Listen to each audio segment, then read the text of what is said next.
Glória a Deus. Mais uma vez, cumprimento a igreja com a paz do Senhor Jesus. Amém. Vamos abrir a Bíblia em Lucas 15, a partir do versículo 24.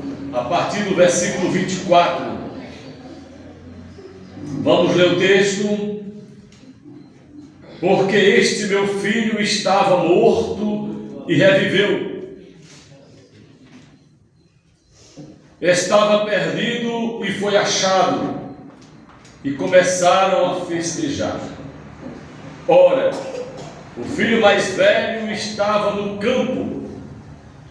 Quando voltava, ao aproximar-se da casa, ouviu a música e as danças. Chamou um dos empregados e perguntou o que era aquilo. E ele informou: o seu irmão voltou, e por tê-lo recuperado com saúde, o seu pai mandou matar o bezerro cevado. O filho mais velho se indignou e não queria entrar. Saindo, porém, seu pai procurava convencê-lo a entrar, mas ele respondeu ao pai: faz tantos anos que sirvo o Senhor e nunca transgredi um mandamento seu, mas o Senhor nunca me deu um cabrito sequer para fazer uma festa com meus amigos.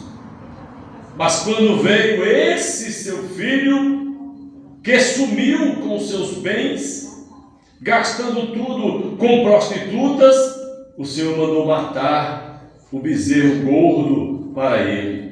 Então o pai respondeu: meu filho, você está sempre comigo. Tudo o que eu tenho é seu. Mas era preciso festejar e alegrar-se, porque este seu irmão estava morto e reviveu, estava perdido e foi achado. Amém? Soberano Deus e Pai, graças te damos por esta noite. Graças te damos pela tua palavra, pela oportunidade e o privilégio de ouvir. Eu te peço, ó Espírito Santo, que nos dê a compreensão e o coração aberto para nos deliciar do banquete que está colocado diante de nós, diante da igreja, em nome do Pai, do Filho e do Espírito Santo, e todos dizem amém. Glória a Deus. Podem sentar, meus irmãos. Aleluia, glória a Deus. Deixa eu ver aqui. Meus irmãos, eu vinha orando, estou orando em espírito até agora, porque há muitos textos que são privilégios ou privilegiados, preferidos de um e outro irmão. A gente sabe que, por exemplo, um dos textos preferidos da maioria é João 3,16. Porque Deus amou o mundo de tal maneira, é um dos textos preferidos. Mas eu quero dizer a vocês, tem outras pessoas que preferem o Salmo 91. Outros amam o Salmo 23. O bom é que nós amemos toda a Bíblia. Mas, para mim, olha, o texto que mais me comove, mais me alegra, mais fala comigo em termos evangelísticos é o capítulo 15 do Evangelho de Lucas.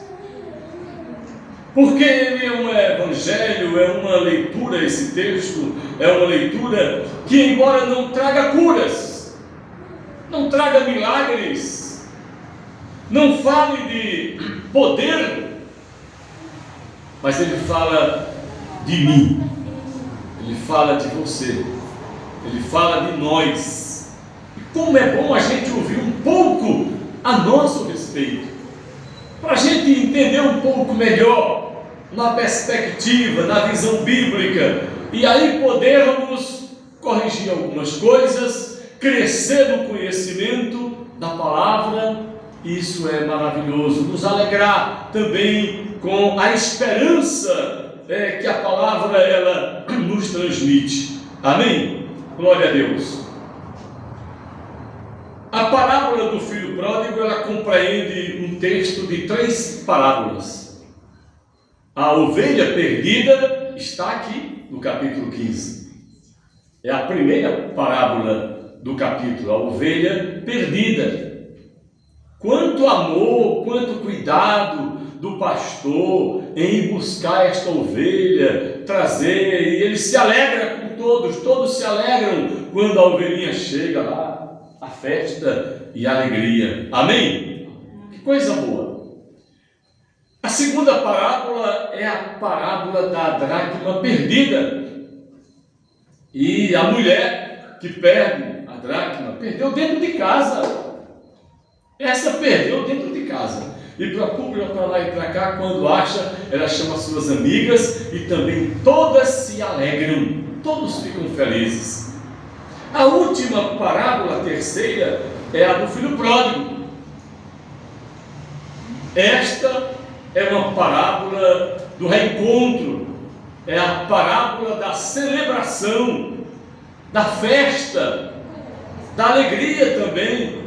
Só que em meio às festividades, em meio à celebração da salvação, existe uma pessoa que se levanta contrariando tudo.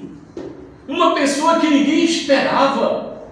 Uma pessoa que ninguém imaginava. Ela se levanta contra. E ela cria um dissabor na festa, um momento ruim, em meio a tanta alegria. Sabe quando tem uma festa e de repente alguém chega e querendo colocar mau gosto ali, não é? Fica chato aquela situação, aquela circunstância. É o filho que vivia o tempo todo naquela casa, é o filho mais velho dessa história, o filho que viveu o tempo todo dentro de casa. Ele está do lado de fora da casa, cuidando de algum trabalho, quando ele ouve lá na sua casa o som de festa, o som de alegria, de comemoração.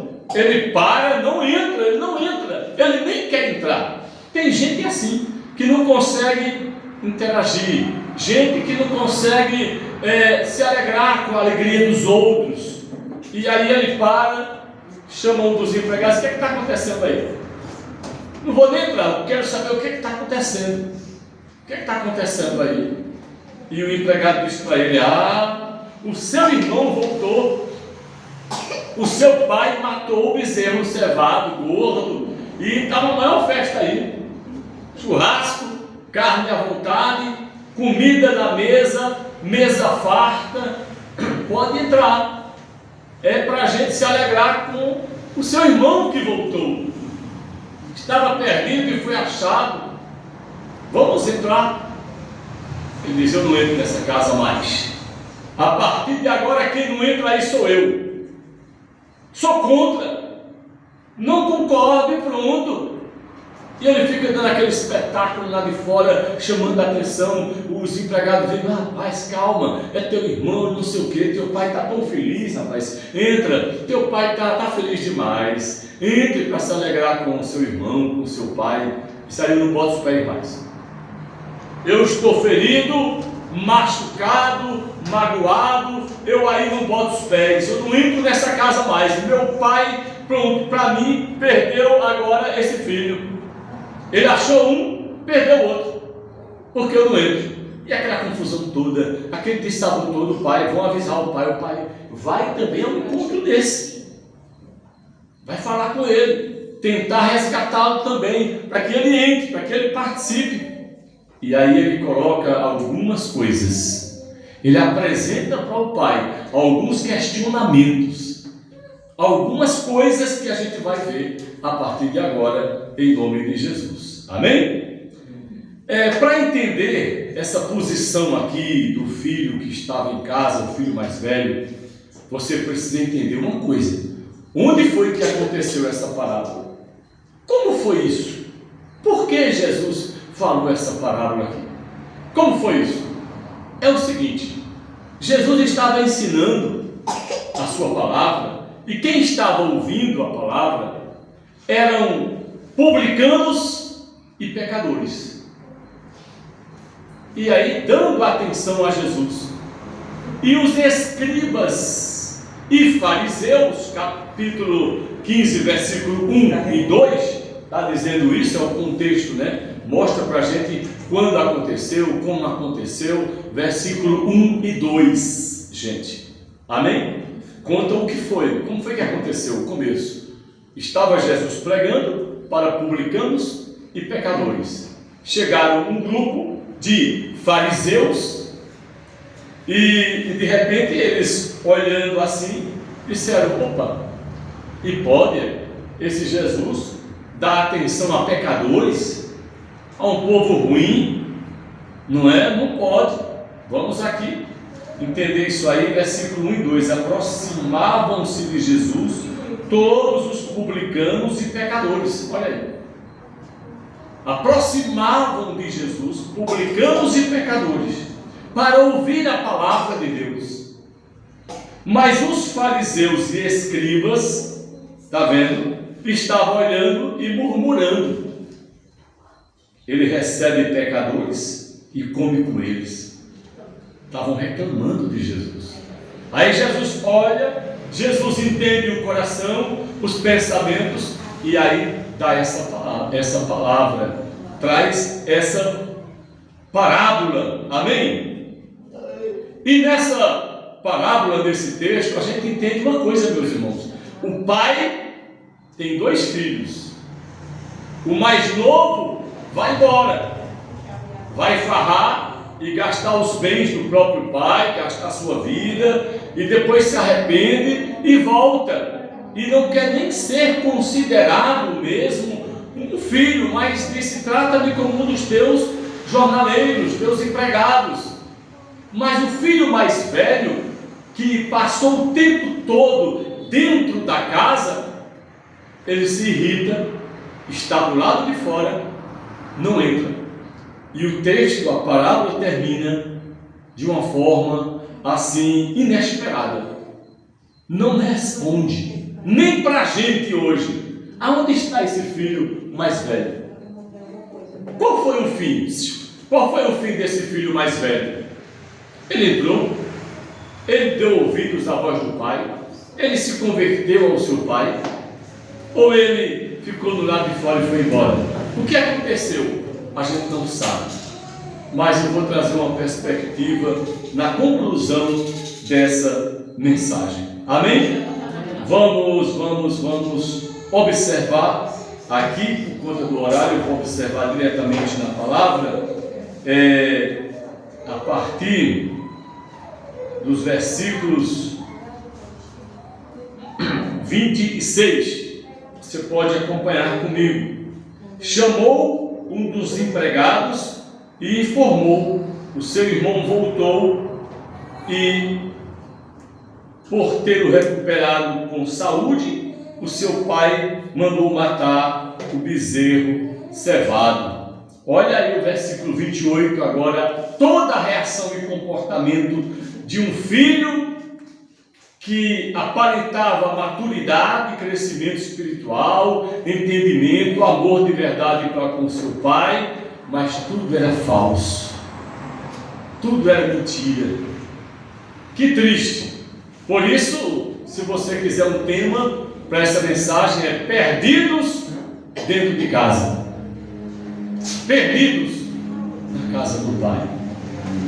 Tem tanto crente na casa do pai, na igreja, que não perde um culto, que até prega, que canta, que faz parte do grupo de louvores, do grupo de evangelismo, está há anos, desde criança, na igreja, cresceu na igreja, se batizou, é membro da igreja, e está perdido dentro da casa do próprio pai.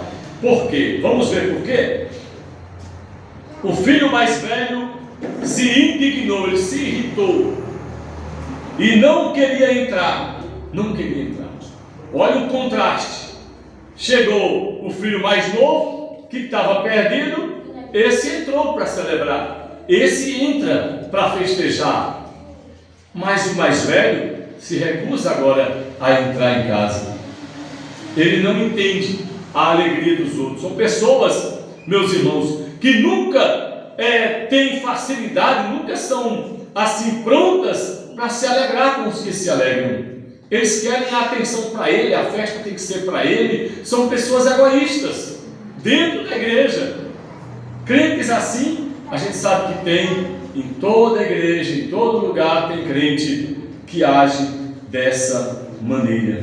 Ele se indignou e não queria entrar. Saindo, porém, o seu pai procurava convencê-la. O amor do pai é igual para os dois. O versículo 29. Mas ele respondeu ao seu pai: faz tantos anos que sirvo o Senhor e nunca transgredi um mandamento seu. Ponto. É uma frase que o filho mais velho passa em rosto do seu pai. Ele está querendo dizer aqui, sabe o quê? Ele quer apresentar uma justificativa que não existe. Ele quer dizer: eu sou melhor. Não vê? Quantos anos eu estou aqui? Nunca saí. Eu nunca transgredi um mandamento seu. Ele tem uma justiça própria. Ele tem uma forma de enxergar a vida, do que é certo e errado, dele mesmo. Ele tem um padrão de santidade dele. São crentes que, se olhar o outro com uma calça, com uma saia, com um vestido, com uma blusa, no estado padrão dele, da ótica dele, ele condena, ele critica, ele está sempre condenando.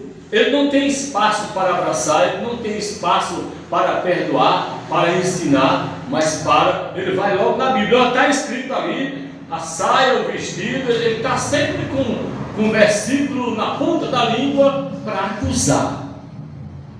Porque na visão dele, ele sim. Ele passa quanto tempo na igreja? Quantos anos? Desde criança, nunca. Olha, isso é errado, meus irmãos. Quem é que tem uma justiça dessa? Só um tonto, um louco pode se apresentar dessa maneira tão justa, né? O justo, já disse aqui, é aquele que reconhece que não tem nenhuma justiça. A nossa justiça é na cruz, é Jesus derramando o seu sangue por nós. Amém? Glória a Deus. Ele apresenta uma justiça. Ele apresenta que ele é justo. Ele é perfeito. E ao tempo em que ele diz isso, ele está mostrando, ele está revelando que não era feliz. Ele diz: nem um cabritinho o Senhor me deu. E o pai olha para ele e diz: meu filho, todos os cabritos, tudo que tem na fazenda, tudo aqui é teu, sempre foi. Mas esse filho nunca desfrutou, nunca soube entender que era realmente dele. Na verdade, são crentes que passam o tempo todo, a vida toda na igreja. Eles aparentam uma santidade incrível, mas eles nunca passaram pelo novo nascimento. Sempre fizeram por lei, não por amor. O dia de domingo, por muitas vezes, foi algo pesado. Eita, é domingo, é sábado, hoje é dia de culto, eu tenho que ir na igreja. Eita, eu tenho. Já pensou se eu não for na igreja hoje? Hoje é dia de culto. Quando chega na igreja, eita, o horário já está passando. Será que vai demorar muito essa mensagem? Será que vai passar mais do horário? Ela está sempre cansada para ouvir a pregação, cansada para ir para a igreja. Ela vem por vir, vem forçadamente. A palavra no original, passei 2 semanas estudando esse texto aqui, quando ele fala, deixa eu ver aqui, respondeu: tanto tempo te sirvo, que te sirvo, ou que sirva ao Senhor e nunca transgredi o mandamento seu. Há tanto tempo que sirvo. Essa palavra aqui, a tradução no original, chama-se o servo escravo. Vivi como escravo aqui.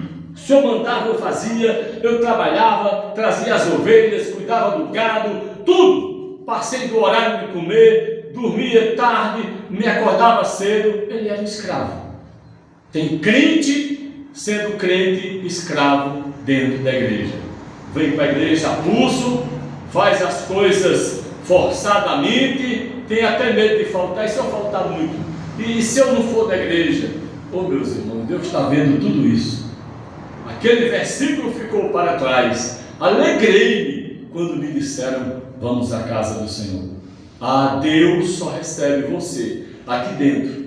Quando você, antes do culto, você já dizia no seu coração, coisa boa é domingo. Ainda bem que é domingo. Ainda bem que é dia de ir para a igreja. Ainda bem que tem culto. Coisa boa eu passar alguns momentos ouvindo os louvores, o grupo da igreja louvando, o pastor Gilberto cantando e o pastor pregando. Que coisa tão linda, tão maravilhosa. Que bem faz para a sua vida, para a minha vida, quando você tem essa alegria. Amém. Amém.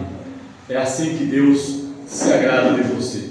Do contrário, você está vestindo realmente a personalidade, o comportamento desse filho mais velho, que estava lá, fazia tudo direitinho, mas fazia somente por obrigação. E pessoas que têm um padrão assim de obrigação na igreja, em ser crente, eles também querem cobrar das pessoas. Olha só, o texto continua e o que ele diz: faz tantos anos que sirvo o Senhor e nunca transgredi um mandamento seu. Ele está chamando o Pai injusto. Quantos crentes não chamam Deus de injusto? Sabia disso? Quantos crentes? A irmã Juliana não vem na quarta, não vem no sábado, e quando vem, canta logo no grupo. Eu não sei não, eu acho isso errado. Está sempre apontando para os outros, está sempre reclamando dos outros, não gosta. É uma pessoa que no coração não tem espaço para festejar, para comemorar, para abraçar, para realmente desfrutar da bênção com os irmãos, com a igreja. Não tem espaço, não tem, né? O outro irmão ali, digamos, eu vou aqui exemplificar. O irmão ali ganhou um carro, mas é uma pessoa que nem entrega dízimo, nem ajuda na igreja, nem, meu Deus, não vem na igreja direito, não ajuda na igreja e ganhou um carro de presente. Eu que venho sempre, nunca falto, eu que ajudo, viu? Olha, eu ajudo, é bem cheio, dá um tostão como se desse 1 milhão para a igreja. E Deus fica assim olhando, dizendo, oh, meu Deus, esse está tão fora, está tão perdido dentro da casa do Pai, entregando dízimo, oferta, não perde um culto e não faz parte da ressurreição. Não agrada a Deus. Não agrada a Deus, porque não é a frequência, não é essa vida que forma o crente. O que forma o caráter verdadeiro de um crente é o novo nascimento. É fazer sim estas coisas, mas com toda alegria, sem julgar as pessoas, mas antes se alegrando com as outras pessoas. Eita, né? A irmã Juliana que nunca vem no culto, vem uma vez por mês só na igreja, e Deus tem abençoado. Opa, vamos nos alegrar com Juliana. Mas não é ficar, era para mim, não era para ela não. E Deus está chamando Deus de injusto, né? Está chamando Deus de injusto. Pessoas que não têm nem um breque na língua, fala de Deus e dos irmãos, e ele está falando, ele ou ela está reclamando de Deus. Deus está dando a Elma e não deu para mim. Elma, eu não vejo ela fazendo nada aqui, era para ser para mim, não vem para mim. Eu não sei não, Deus não está mais olhando para mim. Não, meu irmão, minha irmã, Deus está olhando e está vendo o quanto você precisa mudar. Lembre-se de Jó. Deus mudou o quadro de Jó quando ele orou pelos seus amigos. Seja brando, não tenha justiça própria. Olha aí, não é? a continuação do texto, meus irmãos, não sei quantos estão interessados ou se estão entendendo, mas ele respondeu: faz tantos anos que sirvo o Senhor e nunca transgredi um mandamento seu. Ele se acha justo, mas o Senhor nunca me deu um cabrito sequer para festejar com meus amigos. Sabe, ainda sobre justiça, quando ele disse que eu nunca transgredi, é porque vocês lembram que eu disse no início que isso é uma resposta, na verdade, aos fariseus, né? Na verdade, aquele grupo ali, eles tinham o seu padrão de santidade. Pecado para eles era, na verdade, aquilo que você faz, que você veste, que você então come. Então eles tinham um padrão, né? Eles tinham um padrão. Deixa eu ver. Os fariseus e escribas, eles tinham um padrão de santidade. Só que pecado, meus irmãos, é muito além do que eles pensavam. Muita gente nunca foi num cabaré. Muito crente nunca foi num cabaré, mas tem um cabaré no coração.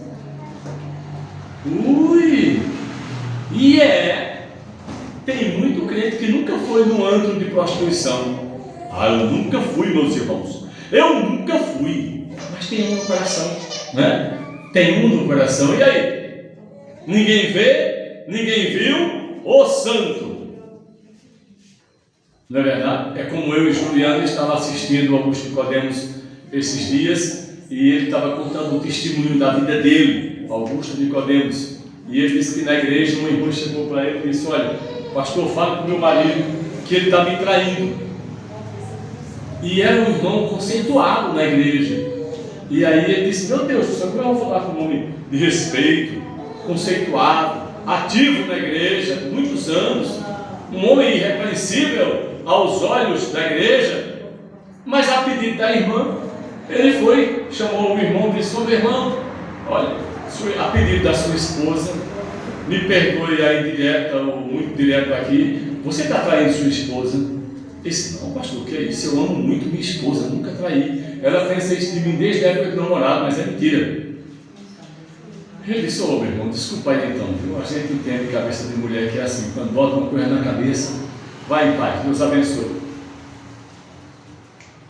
Alguns meses depois chega a mulher com o celular do marido e diz: pastor, meu marido está me traindo, olha aqui o celular dele. E aí o pastor olha as mensagens dele com outra mulher, estava realmente traindo a mulher. Meu irmão, você pode chegar aqui e dizer: não, eu sou santo, não, eu estou aqui, não, eu sou assim, assado. Deus está vendo. A gente só vê o material, gente, mas Deus vê aqui dentro. É complicado isso. Por isso que não é fácil não, a salvação não. Os eleitos são coisas preciosas. E a melhor coisa do mundo, neste mundo, é você saber que é um eleito. Glória a Deus. E aí buscar viver, como falou aqui, foi o pastor Gilberto agora há pouco, né? Ele fez a leitura maravilhosa, né? Viver em novidade de vida. Tem que viver. Se nasceu de novo, foi você que leu. Se nasceu de novo, tem que andar em novidade de vida. Não pode estar com comportamento velho. Claro que não pode. A Bíblia fala sobre isso. O que acontece? Acontece que ele chama agora o marido de novo e diz: ô meu amigão, me responda sinceramente, você está traindo sua esposa? Eu disse: não, pastor, já me disse isso, não tenho nenhuma culpa no meu pensamento, na minha cabeça, não, estou com minha alma tranquila, isso não existe. Aí ele puxa no bolso do celular e diz: de quem é essas mensagens? De quem é essas mensagens? De quem é esse celular? Meu irmão, desculpe aí, realmente. Então a proposta é quanto tempo? Muito tempo. Tem gente que nunca foi num canto ruim, mas o coração está cheio dessas coisas. Através do pensamento, dos desejos, através de coisas que afastam a pessoa da verdadeira santidade. Amém? Estou terminando, meus irmãos. Vamos aqui. Mas quando veio esse seu filho, olha, ele continua falando com o pai. E agora ele está tão irado. Crente assim é irado. Ele se ira facilmente. Se irrita. É capaz de sair da igreja e não voltar mais. Ele disse para o seu pai: quando veio esse seu filho, ele está querendo dizer, ele não é meu irmão, não tem nada a ver com isso, não. Esse tipo de crente aqui dentro da igreja, nem que fala que é minha irmã, meu irmão, está repreendido, meu irmão não. É teu filho, acabar. Esse teu filho, que gastou o teu dinheiro com meretrizes, com prostituição. Aí ele não entende mesmo nada de Bíblia, nada da palavra de Deus. Se você abrir em Gálatas, no capítulo 5, você vai ver os frutos, né, ali do mal. E ali vai estar mostrando que existe um peso com relação ao pecado do seu irmão mais novo. São apenas 3 itens que a Bíblia cita para qualificar o pecado da prostituição. Então lá, vamos abrir aqui a Bíblia para a gente encerrar por aqui. Gálatas capítulo 5, meus irmãos. Gálatas capítulo 5. Vamos ver aqui. Glória a Deus. Gálatas no capítulo 5. Digo, porém, o seguinte: que vivam no Espírito, e vocês jamais satisfarão os desejos da carne, porque a carne luta contra o Espírito luta contra a carne.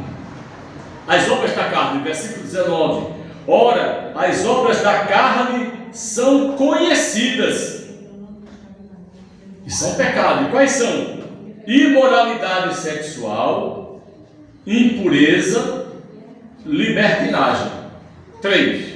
Com relação a essa área, né, de prostituição, a área que o irmão mais novo estava sendo acusado. 3 modalidades. Aí vem idolatria, feitiçaria. 2, para as falsas religiões, para o pecado contra a igreja, pecado contra a fé. 2, agora, libertinagem, idolatria, feitiçaria.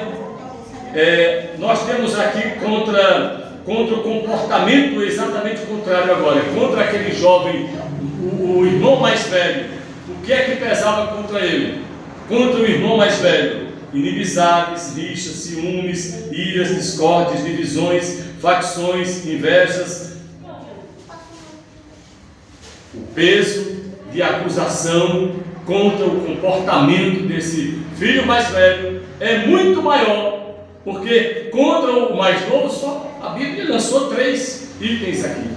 Agora, contra o comportamento do filho mais velho, tantas coisas pesam contra ele.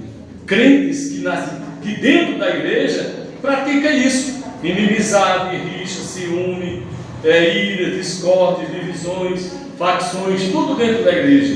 Então isso aí torna-se muito mais complicado diante de Deus. O peso do pecado, o peso da culpa é maior. E os fariseus estavam de olho, os escribas e fariseus, ouvindo Jesus falar. E aí ele diz o seguinte: ele diz que aí o pai recebe o filho em casa para comemorar, o filho pródigo, aquele que se arrependeu, aquele que pecou, se arrependeu e veio para a igreja. A igreja recebe de braços abertos. Amém? Festeja com alegria aquele irmão, aquela irmã na igreja. Mas o filho mais velho, como eu disse no início, ele está no lado de fora no início dessa conversa aqui, que Jesus teve nessa parábola, e o texto termina e não diz se ele entrou. E sabe por que não disse que ele entrou ou que ele saiu? Porque na verdade eu falei que esse é um texto evangelístico para os próprios crentes, né? Porque esse filho mais velho, ele pode estar aqui dentro da igreja. No texto ele não entrou, ficou do lado de fora. Mas ficou uma pergunta: será que ele não se arrependeu e voltou? Ou será que ele se perdeu? A resposta está no culto, em cada culto, de cada igreja. Porque na verdade, esse filho mais velho, ele está aqui não em pessoa, é claro. Ele está debaixo da nossa pele, está pulsando no nosso coração, no nosso sentimento. Ele vive em nós. E aí, Ele entra e celebra com o seu irmão, com os seus irmãos, a festa do reencontro, a festa da salvação, do perdão, ou ele dá meia volta e não entra em casa de jeito nenhum, fica cheio de ira, de raiva, de justiça própria e vai embora? Essa resposta fica com cada um de nós aqui. Amém? Ficamos em pé em nome de Jesus. Soberano Deus e Pai, graças te damos, Senhor, por esta noite. Muito obrigado por tua santa e gloriosa palavra. Senhor, muito obrigado. Que nós sejamos um filho mais velho, mas que desfrute das tuas bênçãos. Que nós sejamos de fato pessoas convertidas e que andam em novidade de vida, e que tem prazer em ver o irmão que se arrepende, o irmão que entra na igreja depois de ter caminhado lá fora do pecado, do erro, mas volta para a tua casa. Ó Pai, que saibamos celebrar juntos, que não contemos de justiça própria, mas que celebremos então todas as pessoas que se convertem, todas as pessoas que entram na tua casa, Senhor. Obrigado, Senhor, pela festa da reconciliação e da salvação. Obrigado, Senhor, por sermos salvos em Cristo Jesus. Muito obrigado, Pai, em nome de Jesus. Pai, te peço uma semana de paz, de alegria e de prosperidade. Saúde para aqueles que estão enfermos e necessitados. Visita a tua igreja espalhada em toda a terra. Que o amor de Deus, a graça do Senhor Jesus Cristo e a comunhão do Espírito Santo seja com todos nós, com todo o teu povo espalhado na face da terra, hoje e para sempre, e todos dizem amém.